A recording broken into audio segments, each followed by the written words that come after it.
ఏది మీరు చెప్పింది అదా?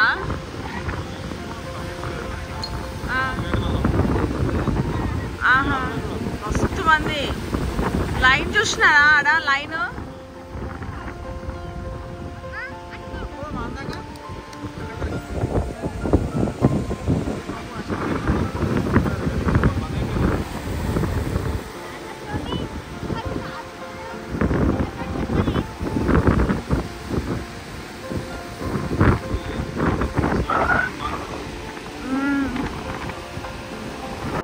Hi, hello, welcome back to Lakshmi vlogs. Finally Kanyakumari అయితే చేరుకున్నాం మేము.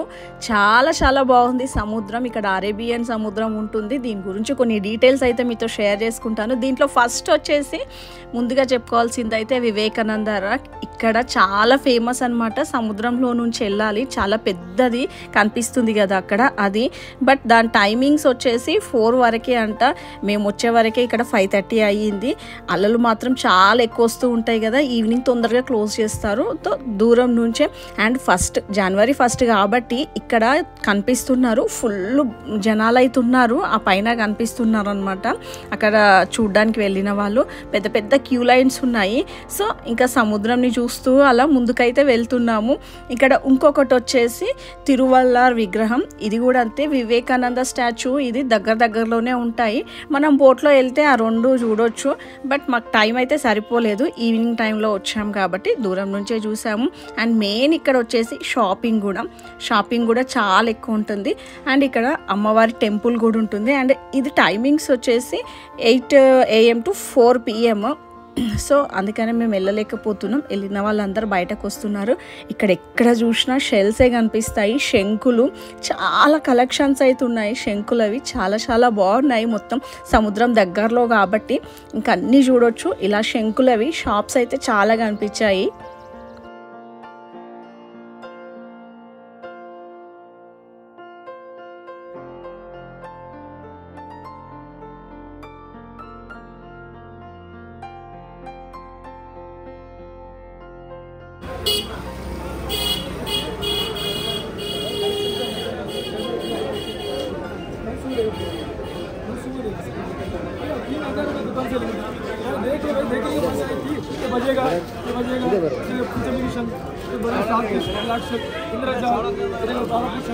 बच्चों को स्कूल में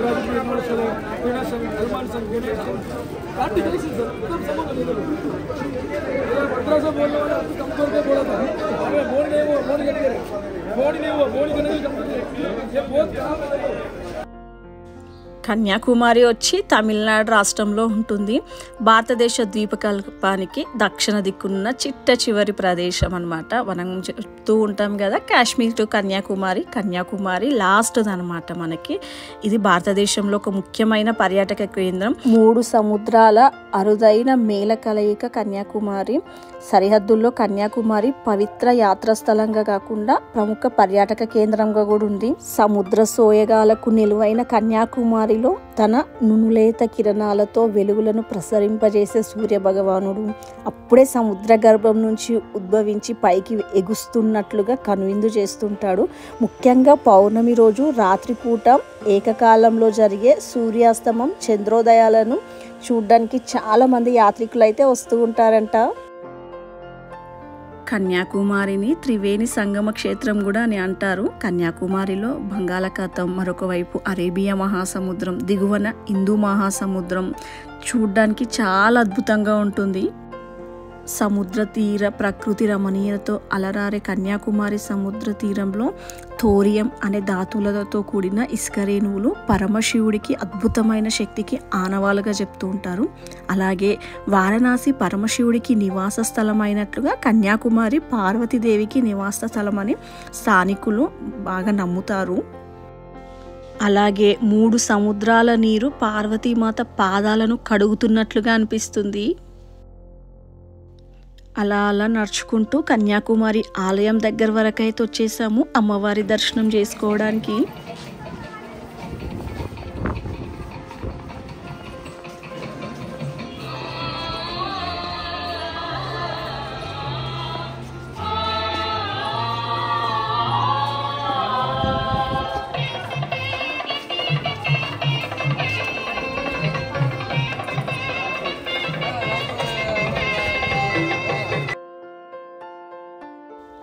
అద్భుతంగా అమ్మవారి దర్శనం అయితే అయ్యింది. ఇది దక్షిణ భారతదేశంలో వెలిసిన పవిత్ర క్షేత్రం. 3 సముద్రాలు కలిసిన చోట నిర్మితమైన ఈ ఆలయం అతి పవిత్రమైంది. ఈ ఆలయంలోని విగ్రహాన్ని పరమశివుడే ప్రతిష్ఠించాడని ప్రతీతి. ఇక్కడ అమ్మవారు కన్యాకుమారి రూపంలో భక్తులకి దర్శనమిస్తుంది.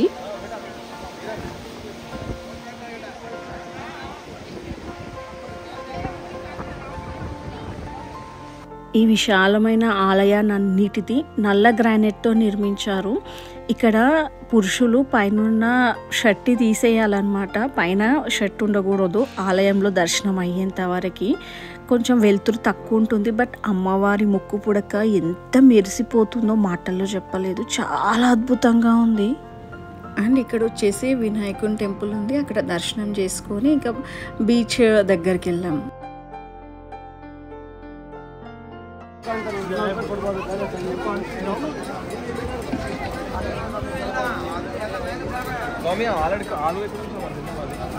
రోలింగ్ కదా. షెల్స్ తీసుకుందామా? అదే ఇందాక షెల్స్ అన్ని రకాల షెల్స్ ఎంతకో బార్గెనింగ్ చేస్తున్నాడు ఆయన ఫస్ట్ స్టార్టింగ్ లా.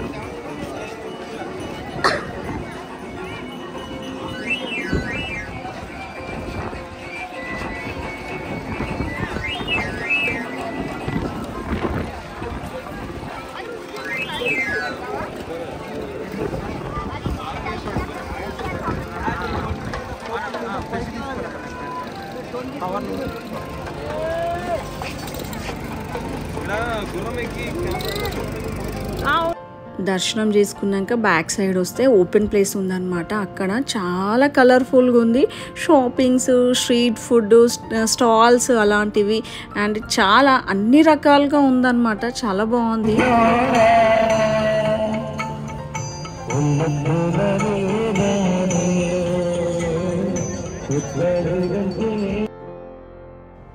అండ్ మెయిన్గా ఇక్కడ షాపింగ్ ఎంత బాగున్నాయో, కలెక్షన్స్ అన్నీ ఎక్కువగా చూస్తున్నారు కదా మీరు.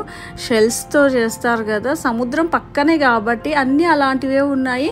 అండ్ చల్లగా ఉంది వెదర్ అంతా కాబట్టి స్వెటర్స్ ఏమంటారు జాకెట్స్, మంకీ క్యాప్స్ అలాంటివి ఎక్కువగా అయితే అయ్యప్ప స్వాములే అనమాట. షాపింగ్ ఎంతమంది ఉన్నారో, ఎక్కడ ఏ షాప్లో చూసిన లోపల స్వాములే కనిపిస్తున్నారు.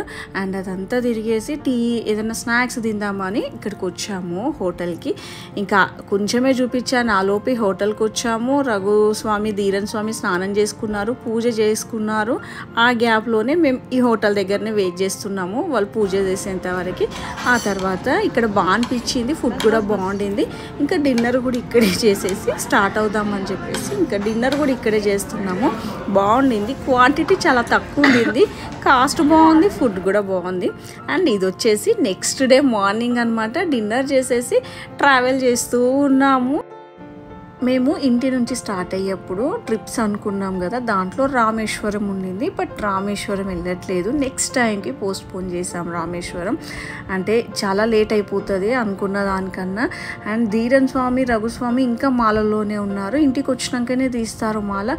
సో మాల ఉన్నప్పుడు మళ్ళీ 2 times స్నానం చేసుకోవడం, పూజ చేసుకోవడం కొంచెం ఇబ్బందిగా అనిపిస్తుంది. అంటే జర్నీ కంటిన్యూగా చేయాలి, ఎక్కడ స్టే చేయట్లేదు కాబట్టి ఇబ్బంది అనిపిస్తుంది. ఈవినింగ్ మార్నింగ్ ఎక్కడ ఒక దగ్గర ప్లేస్ చూసి అక్కడ ఆపుకోవడం, పూజ చేసుకోవడం అలా.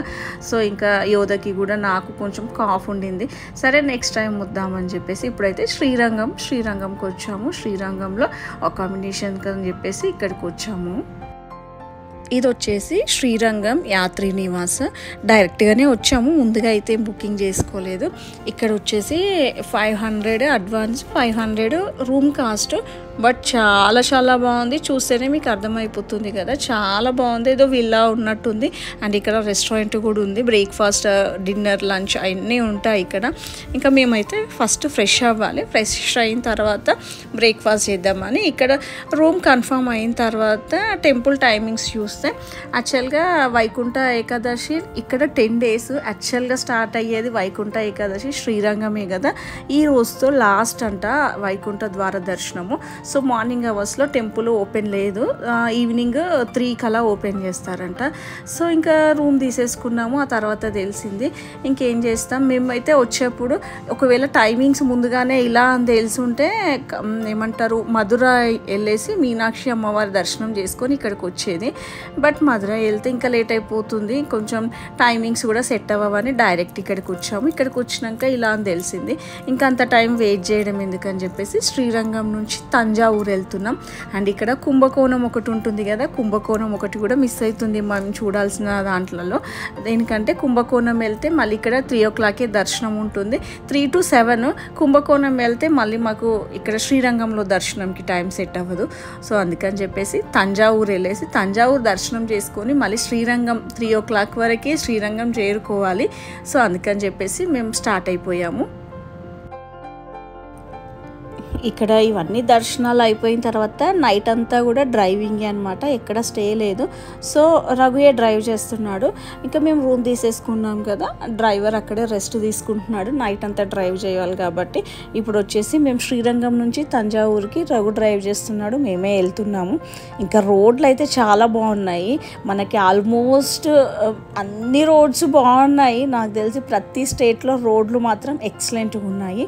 ఏమంటారు డ్రైవింగ్ చేసే ఓపిక, డీజిల్ కార్ ట్యాంక్ నిండా అది ఉండాలి, కానీ ఎంత దూరమైనా వెళ్ళొచ్చు. అంటే డ్రైవింగ్ చేసే వాళ్ళ ఇష్టం అది. సో డ్రైవింగ్ ఇష్టపడే వాళ్ళు ఉంటే రోడ్స్ అయితే సూపర్గా ఉన్నాయి, ఎక్కడ డిస్టర్బెన్స్ లేదు అండ్ ట్రాఫిక్ కూడా అంతగా లేదు. ఈ రోడ్లో వచ్చేసి చాలా బాగున్నాయి. అండ్ నాకు మెయిన్గా శ్రీరంగం తంజావూరు వీటి గురించి చాలా వింటుంటాం, చాలా ఫేమస్ టెంపుల్స్, చాలా బాగుంటాయి, బ్యూటిఫుల్, చెప్పలేం మాటలు. వెళ్తున్నాము అని చెప్పేసి ఫుల్ హ్యాపీగా అనిపించింది. ఇంకా టౌన్లోకి అయితే ఎంటర్ అయ్యాము.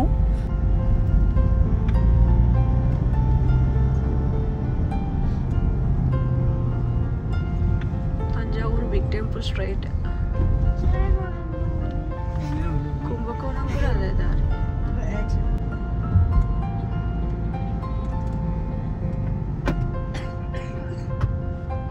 అదే టెంపుల్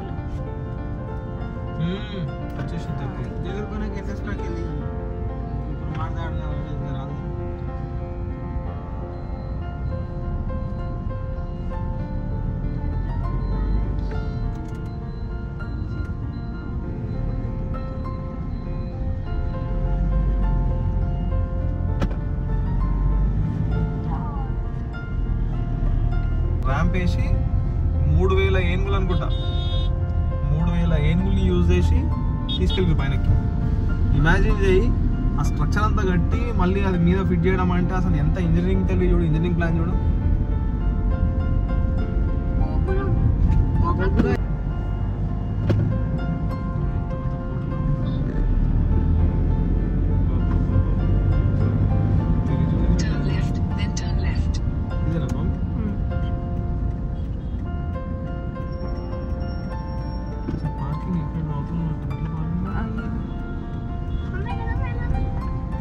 ఇక్కడ కూడా ఉంది పార్కింగ్ లేదా?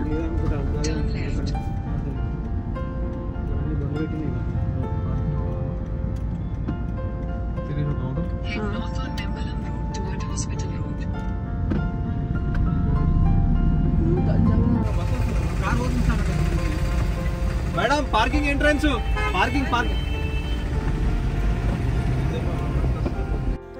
తంజావూరు బృహదీశ్వర ఆలయంకి అయితే వచ్చేసాము. బృహదీశ్వర ప్రాచీన హిందూ దేవాలయం, ఇది తమిళనాడులోని తంజావూరులో ఉంది.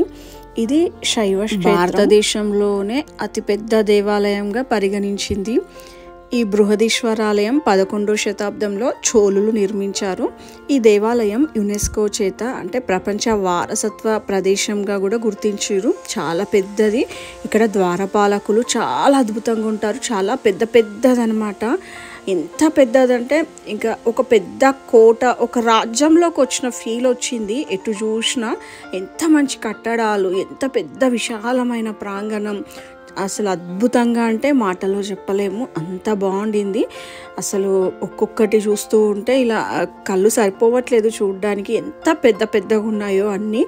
అప్పట్లో ఇంత అద్భుతంగా అది చేయితో అలా చెక్కారు అని చెప్పేసి అబ్బా, ఊహించుకుంటేనే అసలు ఎంత నైపుణ్యం ఉండింది అప్పట్లో వాళ్ళకి. ఎంత నీట్గా అంటే అసలు ఒక్కొక్కటి ఇట్లా డ్రాయింగ్ చేస్తే ఎలా ఉంటుంది అలా రాతితో చెక్కడం అంటే మాటలు కాదు అసలు. చాలా చాలా అద్భుతంగా ఉండింది. ఈ టెంపుల్ కట్టించింది రాజరాజ చోళుడు.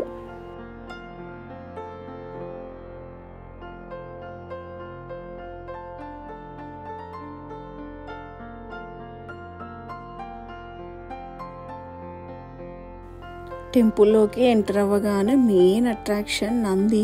అసలు ఎంత అద్భుతంగా ఉంటుందో, చాలా పెద్ద నంది విగ్రహం ఉంటుంది ఇక్కడ. ఆ నంది విగ్రహంకి పైన గోడలకి కూడా మంచి మంచి పెయింటింగ్ ఉంది, చాలా అద్భుతంగా ఉంది. మనకు తెలిసి లేపాక్షిలో అతిపెద్ద నంది ఉంటుంది, తర్వాత తంజావూరు అనుకుంటాం. చాలా పెద్ద నందీశ్వరుడు అయితే దర్శనం చేసుకున్నాము. ఇక్కడ గర్భగుడిలో మెయిన్ ప్రధాన దైవం వచ్చేసి శివుడు, లింగం ఉంటుంది. ఇక్కడ గర్భగుడిలోని లింగం వచ్చేసి 13.5 అడుగుల ఎత్తు, 60 అడుగుల విస్తీర్ణంలో ఉంటుంది. ఆ లింగంకి తగ్గట్టుగా అంత పెద్ద నందిని ఇక్కడ పెట్టారు. పైన చూస్తున్నారా పెయింటింగ్స్ ఎంత అద్భుతంగా ఉన్నాయి. అప్పట్లోనే ఇంత కలర్ఫుల్ పెయింటింగ్స్. అసలు తంజావూరు అనగానే పెయింటింగ్సే కదా మనకు గుర్తొచ్చేది. ఈ గుడిలో అలా కనిపిస్తాయి అన్నమాట. అంత అద్భుతంగా తంజావూరులోని ఈ పెయింటింగ్స్, ఈ కట్టడాలు చాలా అద్భుతంగా ఉన్నాయి. ధ్వజస్తంభం కూడా కింద నుంచి ఎంత అద్భుతంగా ఉందో, చాలా చాలా బాగుండింది. ఒకటి అని కాదు చెప్పడానికి, అన్నీ చాలా అద్భుతంగా ఉన్నాయి. అందులోనూ ఈ టెంపుల్ కట్టడానికి కంప్లీట్గా సిమెంట్ కానీ ఇసుక అలాంటిది ఏమి యూజ్ చేయలేదు, ఓన్లీ రాతితో కట్టారు ఈ టెంపుల్ని. ఇంత అద్భుతమైన ఆలయాన్ని కుంజర రాజరాజ పెరుందుంచార్ అనే సాంకేతిక నిపుణుని చేత కట్టించిందంట ఈ ఆలయం. ఇక్కడున్న శాసనాలలో రాసి ఉంటుంది అది. ఈ దేవాలయం ప్రధాన దైవం శివుడు. అన్ని దేవతల విగ్రహాలు కూడా బయట గోడలపైన చూడొచ్చు. వాటిలో మనకి దక్షిణామూర్తి, సూర్యుడు, చంద్రుడు విగ్రహాలు చాలా పెద్దవి. ఈ దేవాలయం అష్టదిక్పాలకుల విగ్రహాలను కలిగి ఉంటుంది. అరుదైన దేవాలయంలో ఒకటి. ఈ విగ్రహాలు వచ్చేసి ఇంద్రుడు, అగ్ని, యముడు, నిర్నుతి, వరుణుడు, వాయువు, కుబేరుడు, ఈశానుడు అనే అష్టదిక్పాలకులు ఉన్నాయి ఇక్కడ.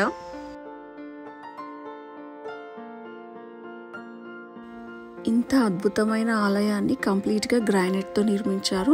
ఈ గ్రానైట్ ఈ చుట్టుపక్కల 100 కిలోమీటర్ల వరకు ఎక్కడ దొరకదంట మనకి. ఇంత పెద్ద టెంపుల్కి ఇంత గ్రానైట్ తెచ్చారు, అది ఎంత దూరం నుంచి తెచ్చారు, ఎంత అద్భుతం కదా ఇలాంటివి తెలుసుకుంటే. ఇంకా టెంపుల్ లోపలికి వచ్చాము, ఫోన్స్ అలో చేయరు, దర్శనం అయితే అయ్యింది. లింగంని చూడడానికి 2 కళ్ళు సరిపోలేదు. అప్పటికన్నా మనుషులు ఎంత పెద్దగా ఉంటారో తెలుసా, అందుకనే ద్వారాలు అంతగా పెద్దగా ఉంటాయి.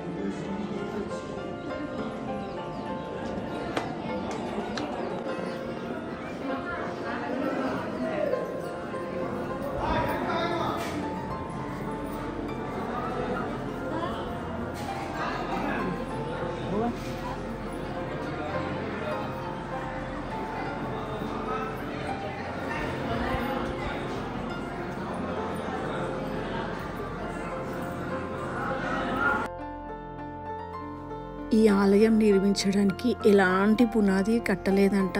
అందులోనూ ఈ టెంపుల్ నిర్మించి 1000 సంవత్సరాలకి పైన అవుతుంది. ఎంత అద్భుతంగా ఉన్నాయి. అప్పుడు కట్టినప్పుడు ఎలా ఉండిందో ఇప్పుడు అలా ఒక్కటి బ్రేక్ అయినట్టు కానీ విరిగినట్లుగా అసలు ఎక్కడ కనిపించలేదు. శిల్పాలన్నీ చాలా అద్భుతంగా ఏదో పెద్ద సామ్రాజ్యంలోకి వచ్చిన ఫీల్ వచ్చింది. ఎంత పెద్ద పెద్ద గోడలు, ఎంత పెద్ద పెద్ద స్తంభాలు, చాలా విశాలంగా ఉండింది మొత్తం ఆలయం. It's a small shrine facing south having and an other many Chola inscriptions are noticed on the outer walls of the pillars in the shrine. ఈ ఆలయము నిర్మాణ కాలం వచ్చి కొన్ని దగ్గరలో 5 years అని, కొన్ని దగ్గరలో 7 years అని రాసింది. బట్ ఇన్ని ఇయర్స్ కట్టినా ఇంత అద్భుతమైన కట్టడం, సిమెంట్ అలాంటిది ఏది యూస్ చేయకుండా స్టోన్స్ అన్నీ పజిల్ ఆకారంలో కట్టేసి ఆలయంని నిర్మించారు. ఎలా అయితే నిర్మించారో అప్పటి నుంచి ఇప్పటి వరకు అలానే అంత అద్భుతంగా ఉండింది. ఈ ఆలయం పైనున్న కలశం వచ్చేసి సుమారు 81.28 టన్నులు. ఒక టన్ను అంటే 100 కిలోలు.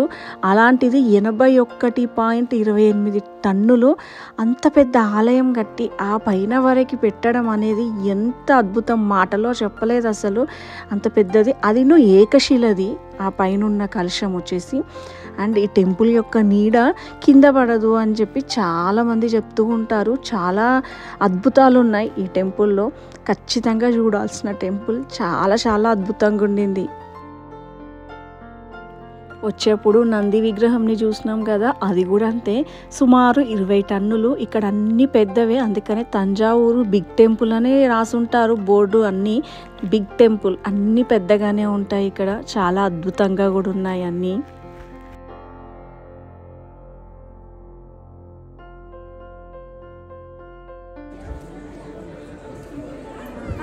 Thank you welcome. ఈ దేవాలయ ప్రాకారం వచ్చేసి 240 మీటర్ల పొడవు, 125 మీటర్ల వెడల్పు కలిగి ఉంటుంది. బయట గోడలపై అంతస్తు పైన తమిళనాడు రాష్ట్రానికి చెందిన 81 సాంప్రదాయక నృత్యకరణలు అంటే భరతనాట్య భంగిమలు చెక్కబడి ఉంటాయి. దేవతా విగ్రహం 13వ శతాబ్దంలో పాండ్యరాజుల చేత నిర్మించబడింది. సుబ్రహ్మణ్య విగ్రహం విజయనగర పాలకుల చేత నిర్మించబడింది. ఇంకా వినాయక విగ్రహం వచ్చేసి మరాఠా పాలకుల చేత నిర్మించబడింది. అంతేకాక ఆలయ గోపురం పైన రాజేంద్ర చోళుడు శివపార్వతుల ఆధ్వర్యంలో పట్టాభిషక్తుడవుతున్నట్లుగా శిల్పం ఉంది. భూదేవి సహిత విష్ణుమూర్తి శిల్పం, పార్వతీ సమేత శివుని శిల్పం, మార్కండేయ చరిత్ర తెలిపే శిల్పాలు, ఇలా అనేక శిల్పాలు ఉన్నాయి ఇక్కడ. రాజేంద్ర చోళుని అంతఃపురం ఈ ఆలయానికి 1 కిలోమీటర్ దూరంలోనే ఉండిందంట. ఒకప్పుడు ఇంత సువిశాలమైన సామ్రాజ్యానికి కేంద్ర బిందువైన ఈ ప్రదేశం ఇప్పుడు ఒక కుగ్రామం మాత్రమే. ఆలయం మాత్రమే చాలా అద్భుతంగా ఉండింది. బయట అంతా డెవలపింగ్ అయితే అనిపించలేదు. ఇప్పటికీ చుట్టుపక్కల ప్రాంతాలలో తవ్వకాలలో అనేక శిల్పాలు బయటపడుతూనే ఉండి ఆనాటి వైభవాన్ని ఈనాటికి చాటుతున్నాయి. ఎంతో అద్భుతమైన తంజావూరు టెంపుల్ని అయితే దర్శించినాము. చాలా అద్భుతంగా ఉండింది. ఇంకా దర్శనం కూడా చాలా బాగా అయింది. శివుని చూడడానికి 2 కళ్ళు సరిపోలేవు, అతి పెద్ద లింగము. ఇంకా పార్కింగ్లోకి వచ్చాక ఇలా 3D పెయింటింగ్స్ కనిపించాయి కొన్ని, అది తీసుకుంటున్నాము.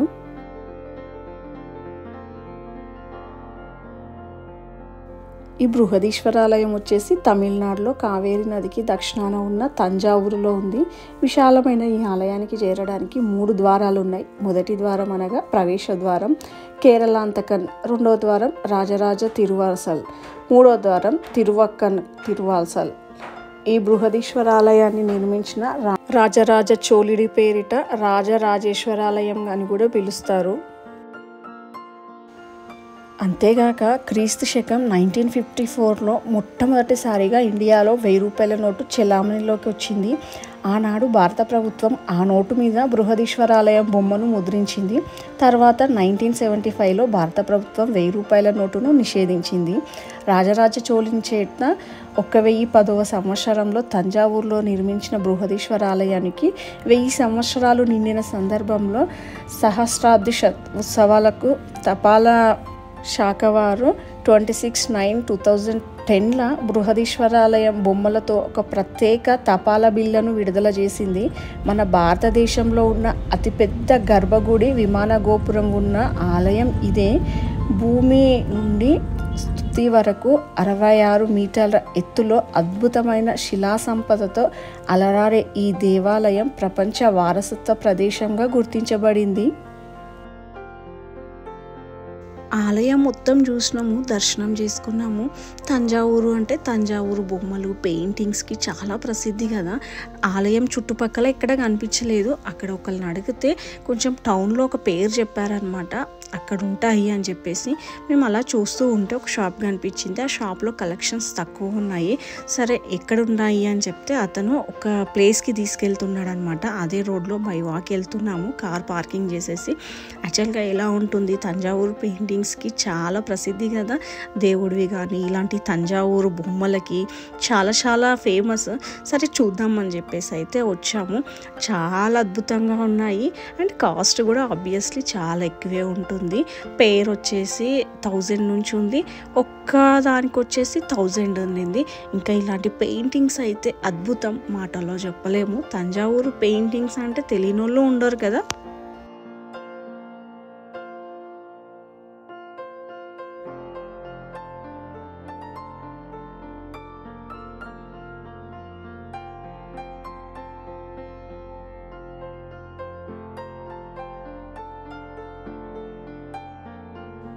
అండ్ ఆ తర్వాత వస్తూ ఉంటే పార్కింగ్ పక్కనే ఒక స్ట్రీట్ లాగా ఉండింది, ఇది అక్కడ అనమాట. అక్కడ కూడా కొన్ని స్టాల్స్ ఉన్నాయి, ఇలాంటి బొమ్మలు చాలా ఉన్నాయి. ఒక స్ట్రీట్ మొత్తం అనమాట. టెంపుల్ పార్కింగ్ ఉండింది కదా, దాని పక్కనే ఇలాంటి బొమ్మలన్నీ కనిపించాయి.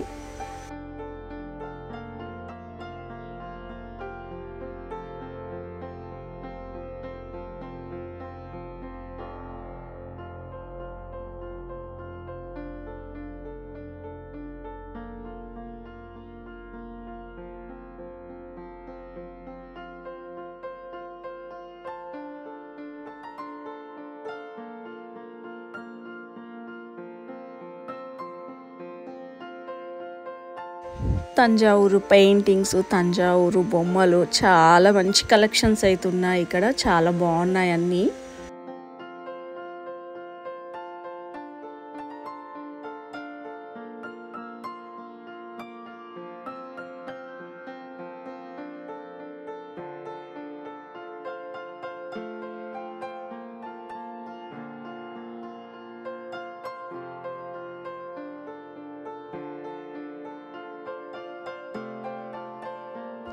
సో షాపింగ్ తర్వాత స్టార్ట్ అయిపోయాము. తంజావూరు నుంచి శ్రీరంగం ఆంధ్రవేలో వచ్చేసి ఇంకా లంచ్ చేద్దామని చెప్పేసి ఆగాము. తంజావూరులో చూసాము, పెద్దగా ఇంకా అనిపించలేదు. టౌన్లోకి వెళ్ళాము అండ్ మాకు మళ్ళీ శ్రీరంగంలో టైం అవుతుంది దర్శనంకి. చాలా ఎక్కువ భక్తులు ఉంటారు, ఐడియా ఉంది. శ్రీరంగంలో చాలా ఎక్కువ ఉంటుంది, టైం పడుతుందని. సో ఫాస్ట్గానే వెళ్ళాలి. ఇంకా లంచ్ చేద్దామని చెప్పేసి వచ్చాము ఆంధ్రవేలో ఉన్న ఒక రెస్టారెంట్కి. కాసేపు వెయిటింగ్ తర్వాత టేబుల్ దొరికింది.